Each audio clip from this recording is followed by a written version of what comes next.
Hey, welcome back to Livin MN Outdoors. I'm Daniel, and thanks for tuning in to this week's fishing report.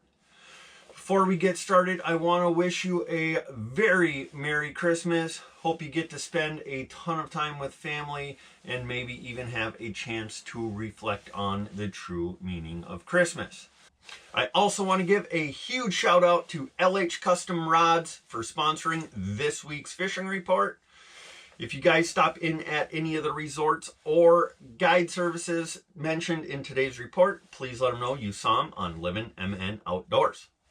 But with that being said, let's dive right into this week's fishing report.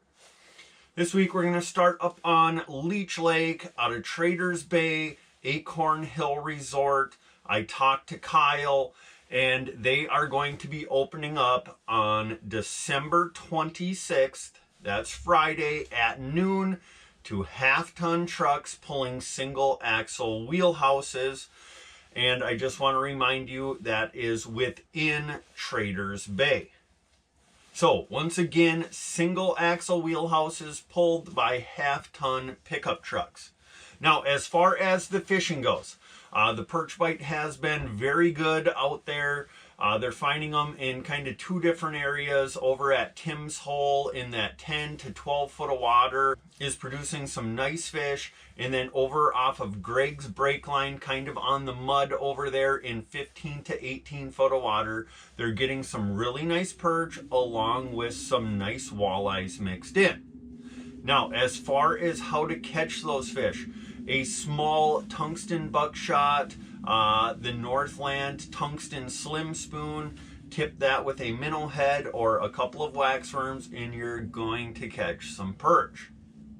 Now, it's also critical that you utilize a dead stick. Fat heads are working best on a plain number 4 or number 6 hook below a bobber, and they're catching both walleyes and perch that way. Now, I just want to remind you guys, if you do go out there, remember, drive slow, 5 to 10 miles per hour. It's not a race to the spot, and it is going to help preserve the ice for the rest of the season. Acorn Hill Resort, they do have some cabins, sleeper houses, day houses, perch guided trips. They also have an indoor pool, full bar and restaurant, the whole works. So if you're looking to get up to Leech Lake this coming weekend or in the future, go ahead and call Kyle from Acorn Hill Resort. All right, moving over to Lake Winnie out of Tamarack Bay, the Pines Resort. They currently have 16.5 inches of ice plus. They no longer have any vehicle or wheelhouse restrictions. So 1 ton's pulling up to, let's say, a 28-foot house. That is a go. Just like over on Leech Lake, that is just for Tamarack Bay, though.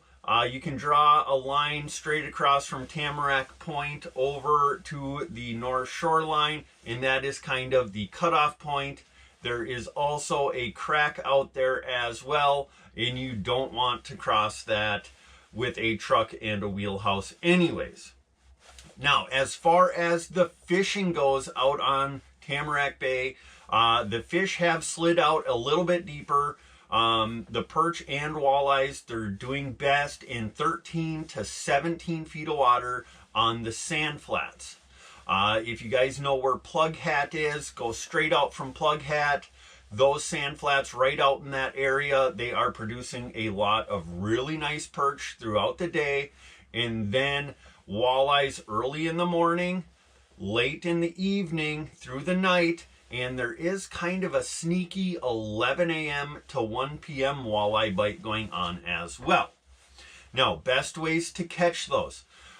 Pink or white buckshot spoons tipped with a minnow head is working for both perch and walleye, and then a dead stick with a plain red hook with a fat head or a rainbow is catching both walleye and perch. And then after dark, it doesn't hurt to put down a shiner or a small sucker, and they're catching some really nice walleyes on those. Now, as far as the panfish bite goes, There has been a big push of panfish moving up in shallow, both bluegills and crappies. They're in 5 to 10 foot of waters on the sand to weed mix and those weed edges. Now, I'm not going to give any real specifics on where to set up for those, but if you stop in at the lodge at the Pines Resort, Chad will give you some more specifics on where to go to catch those, and they are catching some absolute monster bluegills and crappies out there right now. Now, the Pines Resort, they do have day houses, spear houses, cabins available, along with live bait, a heated fish cleaning shack, full bar and restaurant, anything you need for a trip up to Lake Winnie, they can offer it. So if you're looking to get up to Lake Winnie this coming weekend or in the future, go ahead and call Chad from the Pines Resort. Now, if you guys are looking to book a sleeper house out on Lake Winnie, Scott from zupsguideservice, he will be running 5 awesome ice castles out there this winter. He does still have a few weekend dates available throughout January and February, as well as quite a few weekday availabilities as well. So if you want to get out to Lake Winnie and hammer on some walleye, perch, eel pout, pike, panfish, whatever it might be, go ahead and call Scott from zupsguideservice. Like I said for Leech Lake, guys, same thing applies for out on Winnie. Drive slow, 5 to 10 miles per hour. Don't drive super close to other fishermen. Use some common sense, be respectful, and just take it slow in getting to where you're going. All right, now moving down to Mille Lacs Lake.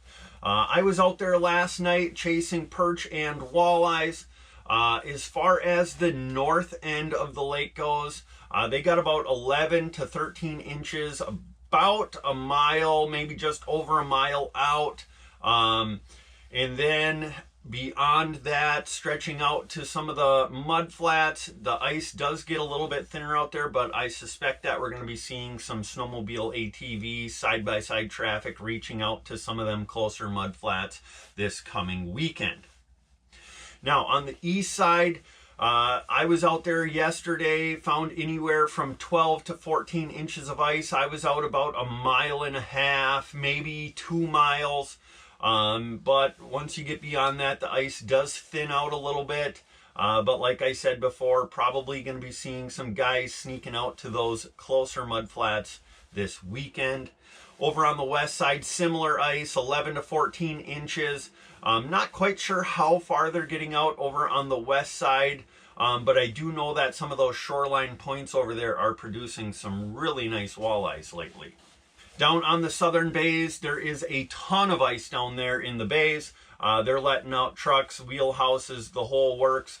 And I did hear that they do have some roads plowed out to 4 mile, 5 mile, some of those really good southern structures down there.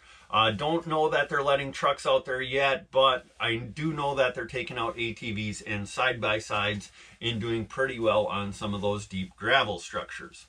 Now, as far as the perch bite goes, I've been fishing on the east and north side, finding mud lines in 27 to 30 feet of water. Those perch and walleye are cruising up and down those mud lines, and they are biting when you can get on top of them. Now, if you think you're going to just set up and hammer fish, probably not going to happen, but if you're willing to put in a little bit of work, drill some holes, hop around, find them, and then set up, you can have some really good fishing out there right now. Now, the best ways to catch them, 1/8 ounce tungsten buckshot spoons tipped with a minnow head or a plain red hook with a fat head is catching a lot of really nice perch and a ton of little walleyes. Now, if those perch do seem to be a little bit finicky, you can drop down like a 5mm tungsten jig with a couple of red Euro larvae, and those perch will bite that. You're gonna catch a lot of small tulipies on that setup though, so you will have to weed through some fish to get to those nice fish. Now, as far as the walleyes go, like I said, we were out last night. We caught 50 or 60 walleyes.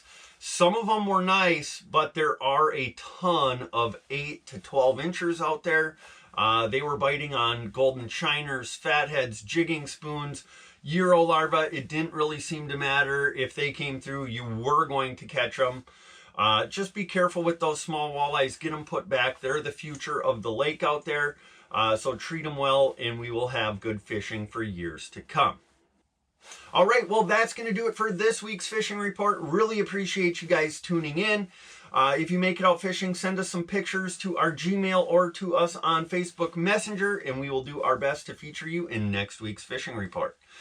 If you do make it out, remember, be kind to other fishermen. Don't crowd your neighbor. Absolutely do not leave your trash out on the lake. And most importantly, don't forget to get on out there and get living.